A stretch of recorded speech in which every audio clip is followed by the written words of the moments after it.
بسم اللہ الرحمن الرحیم۔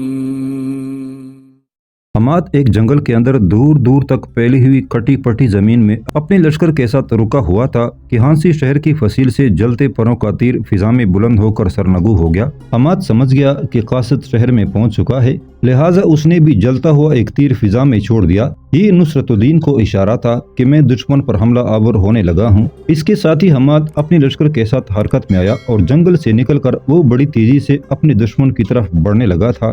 گہری نیند سوئے ہوئے ہندو لشکر کے پہرےداروں نے جب باری باری ہانسی کے شہر اور جنوب مغربی جنگل کے اندر سے جلتے ہوئے پروں والے تیر فضا میں بلند ہوتے دیکھے تو انہوں نے فوراً اس کی اطلاع جیتوان اور ارجن کو کر دی۔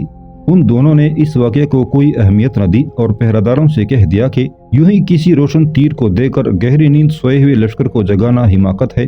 تاہم وہ دونوں جا کر اپنے لشکر کے چاروں طرف نگاہ رکھنے لگے تھے۔ جیتوان اور ارجن نے جب جنوب مغرب کی سمت گھوڑوں کی انگنت ٹاپوں کی آواز سنی تو وہ چونکے اور فوراً انہوں نے اپنے لشکر کو بیدار کر کے بدترین حالات کا مقابلہ کرنے کے لیے تیار کر لیا۔ جیتوان اور ارجن لشکر کی صفیں باندھ رہے تھے کہ حماد تیز طوفان کی طرح حملہ آور ہوا۔ جیتوان اور ارجن نے لشکر کا حوصلہ بڑھا کر اپنی پوری تجربہ کاری سے اس حملے کو روکنا چاہا، لیکن حماد ایسی تندی اور ایسی بے باکی سے حملہ آور ہوا کہ دشمن کے اندر وہ دور تک گھستا چلا گیا تھا اور دشمن کے لشکر کا قتل عام شروع کر دیا تھا۔ جنگ جس وقت اپنے عروج پر تھی اور حماد دشمن پر حاوی ہونے اور چا جانے کی کوشش کر رہا تھا، ہانسی شہر کے دروازے کھلے اور نصرت غیظ و غضب میں للکارتا اور تکبیریں بلند کرتا دشمن کے دوسری سمت حملہ آور ہو گیا۔ ہندو لشکر اس تیزی سے کٹنے لگا تھا کہ میدان کے اندر ان کی لاشوں کے انبار لگ گئے تھے۔ چند ہی ساعتوں کی انتہائی ہولناک جنگ میں حماد اور نصرت الدین نے دشمن کا آدھا لشکر بیکار کر دیا تھا۔ جیتوان اور ارجن نے جب اپنی لشکر کی حالت زار دیکھی تو انہوں نے متفقہ فیصلے سے اپنے لشکر کو پسپائی کا حکم دے دیا۔ حماد نے نصرت الدین کو اس کے لشکر سمیت ہانسی شہر میں چلے جانے کو کہا اور خود وہ جیتوان اور ارجن کا تعاقب کرنے لگا۔ جیتوان اور ارجن نے دہلی کا رخ کیا۔ حماد ان کے پیچھے پیچھے انہیں مارتا کاٹتا آ رہا تھا۔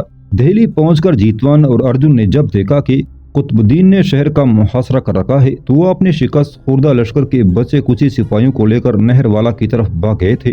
حماد نے نہر والا کی طرف بھی جیتوان اور ارجن کا تعاقب کرنا چاہا تھا کہ قطب الدین نے اسے روک لیا۔ حماد نے اپنے لشکر کو آرام کرنے کا حکم دیا اور قطب الدین اسے اپنے خیمے کی طرف لے جاتے ہوئے بولا، مجھے امید نہ تھی کہ آپ اس قدر جلد ہانسی کی مہم سے فارغ ہو جائیں گے اور دشمن کے دونوں جرنیلوں کو اپنے آگے آگے بیڑوں کے ریوڑ کی طرح ہانکتے ہوئے لے آؤ گے۔ سنو حماد، ہانسی کی طرف آپ کو روانہ کرتے وقت اپنے دل میں جو میں نے آپ سے متعلق امیدیں منسوب کی تھی ان سے کہیں بڑھ کر آپ میرے سامنے آئے ہو۔ قطب الدین ذرا رکا، پھر اس نے بڑی رازداری سے کہا، میرے پاس آپ کا ایک راز ہے۔ میں راز کو ابھی عیان نہ کرنا چاہتا تھا، لیکن آپ نے ہانسی کے اس معرکے میں مجھے ایسا متاثر کیا کہ میں قبل از وقت ہی وہ راز آپ سے کہنے پر مجبور ہو گیا ہوں۔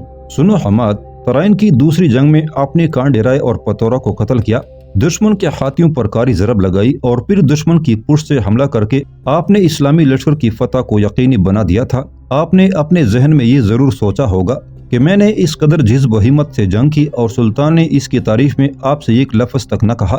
سنو حماد، سلطان اس روز آپ کو اپنے خیمے میں بلا کر آپ کی تعریف میں بہت کچھ کہنا چاہتے تھے، پر وہ یہ سوچ کر خاموش ہو گئے کہ آپ کی کلم کلا تعریف کرنے پر ان کے پرانے جرنیل کہیں آپ سے حسد کرنا شروع نہ کر دیں اور یہ آپ کے لیے نقصان دہ ہوتا۔ بہرحال غزنی کی طرف روانہ ہوتے ہوئے مجھے یہ کہہ گئے تھے کہ کوئی مناسب موقع دے کر حماد سے کہہ دینا کہ میں اسے ایسا ہی عزیز رکھتا ہوں جیسا ایک باپ اپنے بیٹے کو۔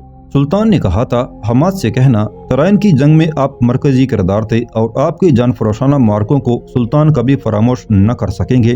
سلطان نے مجھے یہ بھی کہا تھا کہ جب تم قدم جما لو تو حماد کو کسی علاقے کا حاکم مقرر کر دینا، لیکن میں نے سلطان سے التماس کی تھی کہ حماد کو اس وقت تک میں کسی بھی علاقے کا حاکم مقرر نہ کروں گا جب تک ہندوستان کے طول و عرض میں دشمن کی قوت کو کچل کر میں اپنے ہاتھ مضبوط نہیں کر لیتا، اور اس وقت تک میں حماد کو اپنی افواج کے سالار کی حیثیت سے اپنے پاس رکھوں گا۔ سلطان نے میری اس التماس کو قبول کر لیا تھا۔ یہ سب کچھ کہنے کا مقصد یہ ہے کہ میرے اور سلطان کے دل میں آپ کی عزت و احترام ایسی ہی ہے جیسے اپنے نفس اور جان کی زینت و حرمت ہوتی ہے۔ حماد نے انکساری سے کہا، میں ایک سپاہی ہوں، ایک جرنیل کے بجائے آپ اور سلطان مجھ سے غلام کی سی خدمت لیتے تو بھی میرے دل میں تعریف و داد کی تمنا اور کجروی کی دھند پیدا نہ ہوتی۔ میں ہر اس جرنیل، ہر اس سپاہی کے شانہ بشانہ دشمن سے جنگ کرنے کو تیار ہوں جس میں مذہب و ملت کا نیک جذبہ اور گہرا خلوص ہو۔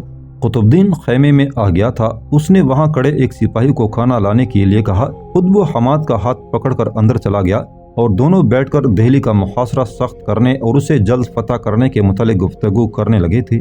دوسرے روز سے قطب الدین اور حماد نے دہلی کا بڑی سختی سے محاصرہ شروع کر دیا۔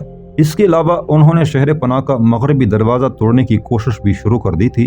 حماد نے رات کے وقت ایک بار اپنے کچھ لشکریوں کے ساتھ کمندوں کے ذریعے فصیل کے اوپر جانے کی کوشش کی تھی، لیکن اس میں ناکامی ہوئی تھی۔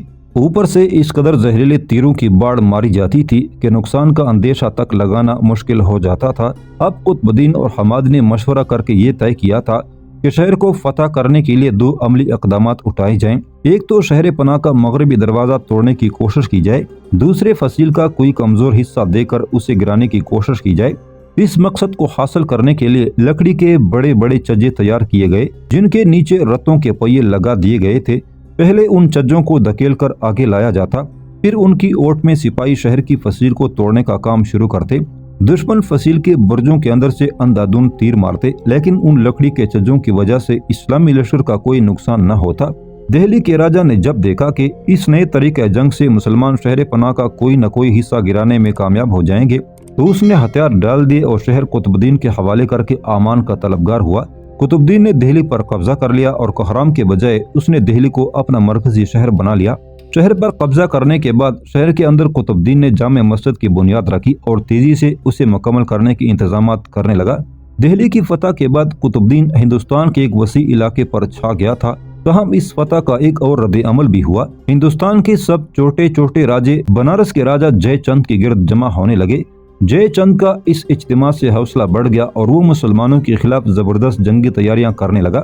دوسری طرف قطب الدین بھی حماد کے ساتھ مل کر حالات کا مقابلہ کرنے کے لیے مستعد اور تیار ہو گیا تھا۔ ہندوستان کے آسمان پر پھر کسی بڑی اور گھناؤنی جنگ کے بادل امڑنا شروع ہو گئے تھے۔ تیز رفتار ہرکاروں اور جاسوسوں کے ذریعے سلطان شہاب الدین کو جب یہ خبریں پہنچی کہ قطب الدین نے دہلی فتح کر کے اسے اپنا دارالحکومت بنا لیا ہے اور اس کے رد عمل کے طور پر ہندوستان کے اکثر و بیشتر راجے متحد ہو کر بنارس کے راجہ جے چند کی سرکردگی میں ایک ایسے لشکر کی تشکیل کر چکے ہیں جس کی مدد سے وہ قطب الدین کو ہندوستان سے نکال دینے کا تہیہ کر چکے ہیں، اس نے اسی وقت اپنے جرار لشکر کو تیاری کا حکم دیا اور ہندوستان کی طرف کوچ کر گیا۔ سلطان جب اپنے لشکر کے ساتھ دہلی کے قریب پہنچا تو قطب الدین اور حماد اپنے لشکر کو لے کر سلطان کا استقبال کرنے کے لیے شہر سے نکلے اور سلطان کی خدمت میں 100 عربی گھوڑے، ہاتھیوں کی ایک طلائی اور نقرئی زنجیر پیش کرنے کے علاوہ 50,000 سواروں کے ساتھ سلطان کے لشکر میں آ کر شامل ہوئے۔ سلطان نے ہندوستان میں دونوں کی کارگزاری پر اطمینان کا اظہار کیا اور دونوں کو لے کر آگے بڑھا کہ بنارس اور اس کے گرد جمع ہونے والے راجاؤں کو عبرتناک سزا دے۔ سلطان نے قطب الدین اور حماد کو ان کے لشکر کے 50,000 سواروں کے ساتھ اپنے آگے آگے روانہ کیا تاکہ وہ بنارس میں جمع ہونے والے ہندو لشکر سے جنگ کی ابتدا کریں اور سلطان کسی مناسب موقع پر حملہ کر کے دشمن کے قدم اکھاڑ دے۔ اصل میں سلطان چاہتا تھا کہ دشمن پر عین اس وقت وارد ہو جب وہ قطب الدین اور حماد کے ساتھ بری طرح جنگ میں مصروف ہو۔ ایسی حالت میں دشمن کے قدم ایسے اکھڑیں گے کہ وہ دوبارہ کہیں بھی جم کر جنگ نہ کر سکے گا۔ قطب الدین اور حماد اپنے 50,000 سواروں کے ساتھ سلطان اور اس کے لشکر سے کئی میل آگے نکل گئے تھے۔ ابھی وہ بنارس سے دور ہی تھے کہ راجہ جے چند نے ایک لشکر ان کا مقابلہ کرنے کے لیے روانہ کیا، لیکن قطب الدین اور حماد نے اس لشکر کو عبرتناک شکست دی۔ راجہ جے چند کو جب اپنے لشکر کی بربادی کا علم ہوا تو وہ خود ایک جرار اور عظیم لشکر لے کر بنارس سے نکلا اور ویرانوں میں ایک کھلے میدان میں قطب الدین اور حماد کے سامنے آیا۔ راجہ جے چند کو علم تھا کہ قطب الدین اور حماد کے لشکر تو محض اسلامی لشکر کے ایک ہراول ہیں اور ان دونوں کے پیچھے پیچھے سلطان خود بھی بنارس کی طرف بڑھ رہا ہے۔ جے چند کے پاس اس قدر زیادہ تعداد میں ہندو جنگجو جمع ہو گئے تھے کہ اسے یقین تھا مسلمانوں کا لشکر کتنا بڑا بھی ہوا وہ اسے شکست دینے میں کامیاب ہو جائے گا۔ تاہم احتیاط کے طور پر اس نے یہ اقدام کیا کہ پہلے تیزی سے آگے بڑھ کر قطب الدین اور حماد کو ایسی شکست دی جائے کہ دوبارہ وہ بنارس کا رخ کرنے کی جرات نہ کر سکیں۔ اس کے بعد آگے بڑھ کر سلطان پر ایسی ضرب لگائی جائے کہ سلطان پورے ہندوستان میں ان کے سامنے کہیں بھی قدم جما کر دوبارہ جنگ کرنے کے قابل نہ ہو سکے۔ راجہ جے چند ایسا شیر ہوا تھا کہ خود اپنے لشکر کی قیادت کرتا ہوا وہ آگے بڑھا اور مسلمانوں سے جنگ کی ابتدا کر دی۔ راجہ حالانکہ بوڑھا تھا لیکن ہمت اور شجاعت کے ساتھ اپنے لشکر کی قیادت کر رہا تھا اور اس طرف بڑھ چڑھ کر حملے کرنے لگا جس طرف حماد اپنے لشکر کے ساتھ جنگ کر رہا تھا۔ لیکن اس کی بدقسمتی کہ جب وہ لڑتا لڑتا آگے بڑھا تو حماد جو اپنے سپاہیوں کے حلقے میں طوفانی جنگ کر رہا تھا اس کی نظر جے چند پر پڑی۔ حماد نے موقع غنیمت جانا، اپنے ترکش سے تیر نکالا اور ایسا نشانہ باندھ کر راجہ کی طرف چلایا کہ تیر جے چند کی آنکھ میں جا کر لگا اور ایسا کاری اور مہلک ثابت ہوا کہ جے چند اپنے ہاتھی سے گر کر دم توڑ گیا۔ مسلمانوں میں سے کسی نے راجہ جے چند کو دیکھا ہوا نہ تھا، لہٰذا جنگ کے دوران کوئی اسے پہچان نہ سکا تھا۔ بعد میں اسے اس نشانی سے پہچانا گیا کہ بڑھاپے کی وجہ سے اس کے دانت سونے چاندی کی تاروں سے بندھے ہوئے تھے۔ سلطان بھی اپنی لشکر کے ساتھ پہنچ گیا، لیکن اس وقت تک قطب الدین اور حماد دشمن کو شکست دے چکے تھے، اس لیے کہ راجہ جے چند کے مرنے پر اس کا لشکر باکڑا ہوا تھا۔ سلطان قطب الدین اور حماد کے ساتھ دشمن کے تعاقب میں مار داڑ کرتا ہوا آگے بڑھا اور ہندو لشکر کا قلعہ کما کرنے کے بعد سلطان بنارس شہر میں داخل ہوا۔ اس فتح کی خوشی میں سلطان نے بنارس شہر میں دربار منعقد کیا اور اس دربار میں سلطان کے سامنے وہ ہاتھی پیش کیے گئے جو بنارس کی فتح میں مسلمانوں کے ہاتھ لگے تھے۔ ان ہاتھیوں میں ایک سفید ہاتھی بھی تھا جو اس دور میں بڑا متبرک اور نایاب سمجھا جاتا تھا۔ جنگ میں ہاتھ لگنے والے سب ہاتھیوں کو جب سلطان کے سامنے سے گزارا گیا تو سب ہاتھیوں نے اپنے اپنے محاوت کے اشارے پر سلطان شہاب الدین کو سلامی دی، لیکن جب یہ سفید ہاتھی بادشاہ کے سامنے سے گزرا تو اس نے محاوت کے اشارے پر سلامی نہ دی۔ فیل بان نے طرح طرح کے جتن کر کے ہاتھی کو سلامی دینے پر مجبور کرنا چاہا، لیکن ہاتھی نہ مانا اور فیل بان کو جان سے مار دینے پر تیار ہو گیا۔ یہ عالم دیکھ کر سلطان نے ہاتھی کو رخصت کر دیا، لیکن ہاتھی کی یہ ادا اسے ایسی پسند آئی کہ اس نے اس سفید ہاتھی کو اپنے ساتھ غزنی لے جانے کا ارادہ کر لیا۔ لیکن جنگ سے فارغ ہونے کے بعد سلطان جب غزنی کے لیے روانہ ہونے لگا تو نہ جانے کیا سوچ کر وہ سفید ہاتھی تحفتاً قطب الدین کو دے دیا۔ یہ ہاتھی ساری زندگی قطب الدین کے ساتھ رہا اور دونوں میں ایسا انس بڑھا کہ جب قطب الدین فوت ہوا تو اس کے تیسرے روز ہاتھی بھی مر گیا۔ بنارس کو فتح کرنے کے بعد سلطان اپنے لشکر کے ساتھ مشرق کی طرف بڑھا اور بنگال تک انگنت شہروں کو فتح کرتا چلا گیا۔ بقول قاسم فرشتہ بنارس سے بنگال تک سلطان نے 1000 مندروں کو مسمار کیا اور دشمن کے انگنت لشکروں کو کاٹ کر ہندوستان پر ایک زبردست ضرب لگائی تاکہ آئندہ قطب الدین کو کوئی دقت پیش نہ آئے۔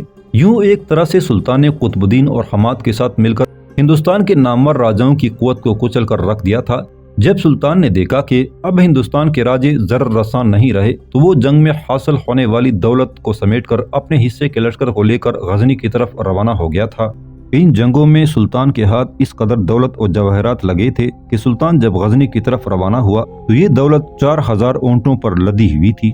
سلطان شہاب الدین کی روانگی کے بعد قطب الدین اور حماد نے کچھ روز تک بنارس میں ہی قیام کیا اور جب وہ دہلی کی طرف روانہ ہونے کے لیے بنارس سے کوچ کی تیاری کر رہے تھے تو انہیں اطلاع ملی کہ دہلی اور اجمیر دونوں شہروں میں جنگ کے شعلے بھڑک اٹھے ہیں۔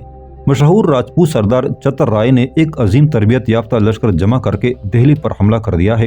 دہلی کا قائم مقام حاکم چتر رائے کے سامنے قلعہ بند ہو کر بیٹھ گیا تھا، تاہم چتر رائے نے اپنے لشکر کے ساتھ دہلی کے گرد و نواح میں لوٹ مار کا بازار گرم کر کے ہر طرف تباہی اور بربادی کے جال بچھا دیے تھے۔ دوسری طرف ایک اور راجپوت سردار ہیمراج نے ایسے ہی ایک لشکر کے ساتھ اجمیر پر حملہ کر کے شہر فتح کر لیا اور وہاں کے حکمران راجہ کولا کو وہاں سے نکال دیا۔ راجہ کولا چونکہ مسلمانوں کا باج گزار تھا لہٰذا اس کی مدد کرنا قطب الدین کا فرض تھا۔ سلطان کے جانے کے بعد ایک بار پھر ہندوستان کے حالات ابتر ہو گئے تھے، لیکن قطب الدین نے ہمت نہ ہاری، خود وہ 20000 سواروں کے ساتھ چتر رائے کی سرکوبی کے لیے دہلی کی طرف روانہ ہوا اور باقی سوار حماد کو دے کر اجمیر میں ہیمراج سے جنگ کرنے کے لیے روانہ کر دیا۔ چتر رائے نے جب یہ سنا کہ قطب الدین اس کا دماغ ٹھیک کرنے کے لیے اپنے چیدہ 20000 سواروں کے ساتھ خود اس کی طرف آ رہا ہے تو وہ کانپ گیا۔ پہلے تو اس نے ارادہ کیا کہ کھلے میدان میں قطب الدین کا مقابلہ کیا جائے، لیکن بعد میں اپنا ارادہ ملتوی کر دیا۔ اس وقت قطب الدین اس کے سر پر آ پہنچا تھا تو وہ اپنے لشکر کو لے کر اجمیر کی طرف بھاگ کھڑا ہوا۔ اس کا ارادہ تھا کہ اپنے راجپوت ساتھی ہیمراج کو ساتھ ملا کر قطب الدین کا مقابلہ کرے گا، لیکن قطب الدین اس کے پیچھے لگ گیا تھا اور بڑی تیزی اور خون خواری سے وہ اسے مارتا بگاتا اجمیر کی طرف ہانکے لیے جا رہا تھا۔ حماد اپنے لشکر کے ساتھ جب اجمیر پہنچا تو ہیمراج نے شہر سے باہر نکل کر حماد سے جنگ کی، لیکن بری طرح شکست کھائی اور دہلی کی طرف بھاگ نکلا۔ اس نے بھی یہی سوچا تھا کہ چتر رائے کو ساتھ ملا کر مسلمانوں کا مقابلہ کر کے اسے شکست دوں گا۔ اب ایک طرف قطب الدین جو چتر رائے کو بگاتا لا رہا تھا تو دوسری طرف حماد ہیمراج کے لشکر پر ناقابل برداشت ضربیں لگاتا اپنے آگے آگے ہانک رہا تھا۔ دونوں لشکر دہلی اور اجمیر کے درمیان ایک دوسرے سے ملے اور جب دونوں کو اپنی اپنی مجبوری اور لاچاری کا احساس ہوا تو مجبوراً جنگ پر آمادہ ہو گئے۔ جنگل کے اندر گمسان کا رن پڑا جس میں ہیمراج قطب الدین کے ہاتھوں اور چتر رائے حماد کے ہاتھوں مارا گیا۔ ان کے لشکر کا زیادہ حصہ جنگ میں کام آ گیا اور بچے کچے سپاہی تاریکی کا سہارا لے کر اپنے زخم چاٹتے ہوئے نہر والا کی طرف بھاگ کھڑے ہوئے۔ بھیم دیو راجہ نہر والا کو جب راجپوتوں کی اس شکست کا علم ہوا تو اس نے اپنے نامور جرنیل جیتوان اور ارجن کو ان کی مدد کو روانہ کیا۔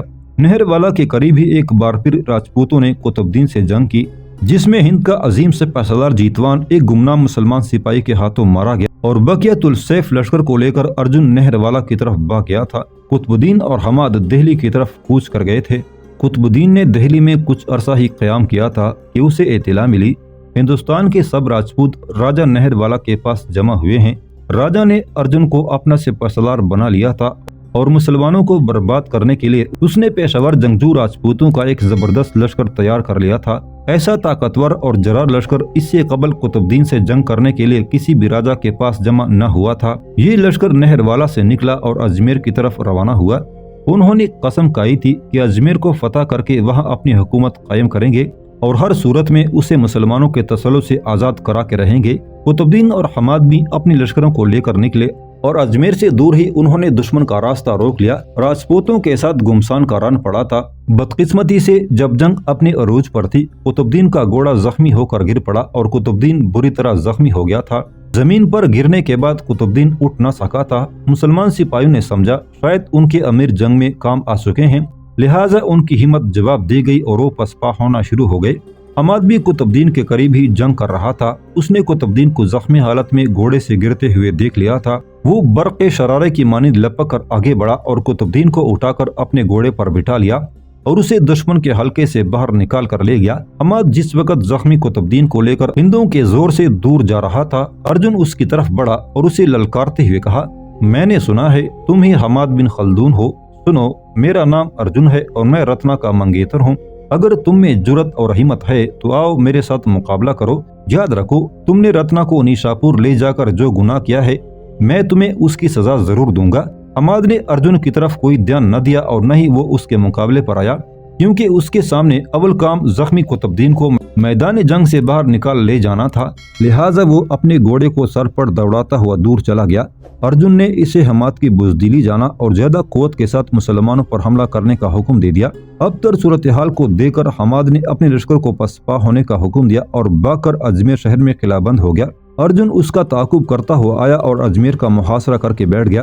غزنی میں سلطان شہاب الدین کو جب قطب الدین کے زخمی، حماد کی مجبوری اور ہندوستان میں مسلمانوں کے لشکر کی ابتر حالت کی خبر پہنچی تو اس نے اپنے نامور جرنیلوں اسد الدین، ارسلان خلج، اسلام خان، نصر الدین حسین، اعزاز الدین موید اور شرف الدین کی نگرانی میں ایک زبردست لشکر حماد کی مدد کے لیے روانہ کر دیا اور یہ جانباز جرنیل سرما کی تکلیف دہ سردی کے پرواہ کیے بغیر تند بگولوں کی طرح اجمیر کی طرف بڑھنے لگے تھے۔